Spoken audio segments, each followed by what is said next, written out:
Isinusulong ngayon sa Senado ang pagtatatag ng National Performing Arts Groups sa mga larangan ng ballet, theater, choral at iba pang performing arts. Nakasaad sa panukala na mabibigyan ng pondo mula sa gobyerno ang mga hihiranging national group.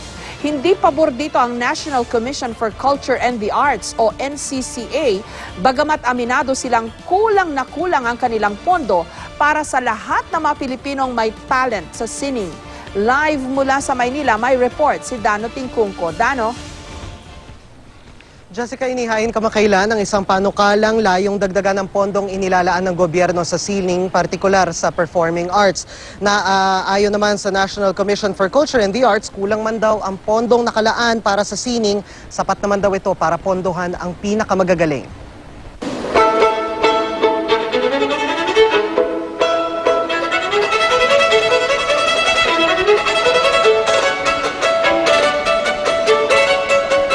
Ang kanyang violin tila babahagi na ng kanyang katawan at pagkatao, humihinga sa iisang himig ng musika.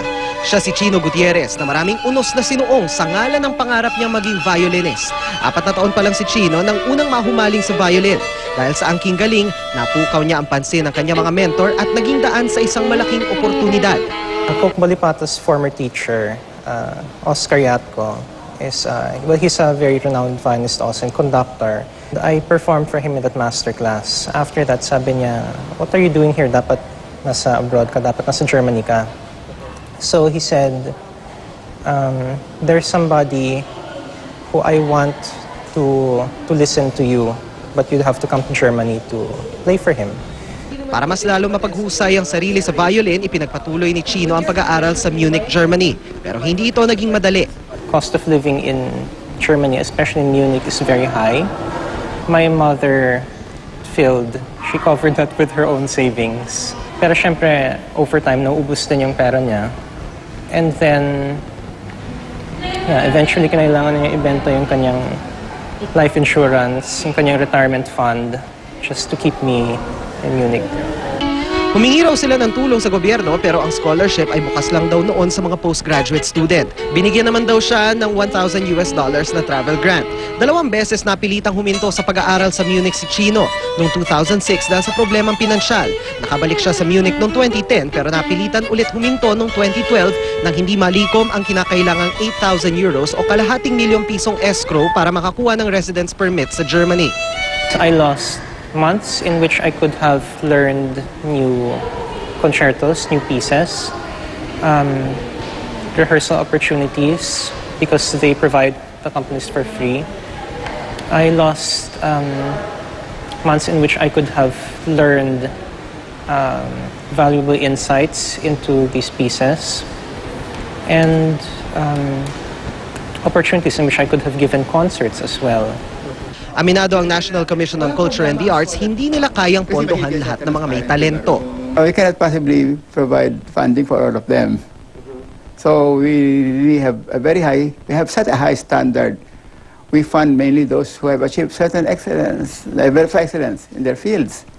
Sa 332 million pesos na pondo ng komisyon, 253 million pesos ang nakalaan para sa pagbibigay ng project grants ng iba't ibang grupo. Hindi raw sapat para sa aabot na 1,000 project proposals na kanilang natatanggap. Dati rin daw nagbibigay ng scholarships ang NCCA pero sinuspende ito noong 2007. We noted that it's unfair, to give scholarship grants to very few people.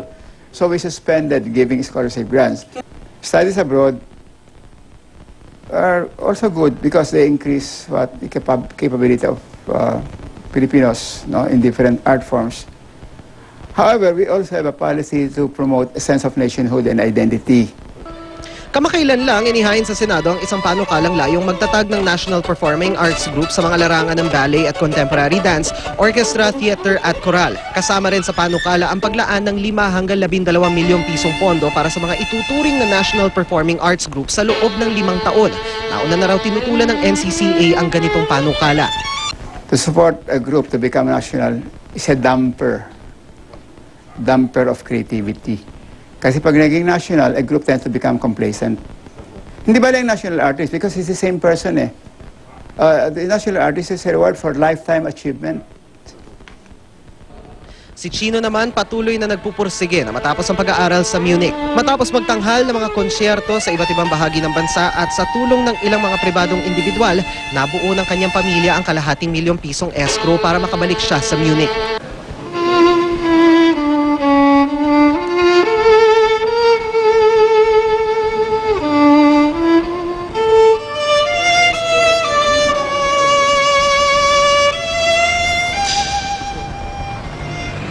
Jessica, paglilinaw ng NCCA, ang pagsuporta sa indigenous Filipino art ay hindi naman daw nangangahulugan ng pagwaksi sa Western art in wholesale or yung tinatawag na pag-reject sa ibang Western techniques. Kasi posible naman daw na Western ang impluensya o technique ng isang alagad ng sining, pero kailangan daw ang puso nito nakaangkla pa rin sa national identity. Jessica. Maraming salamat sa iyo, Dano Tingkungko.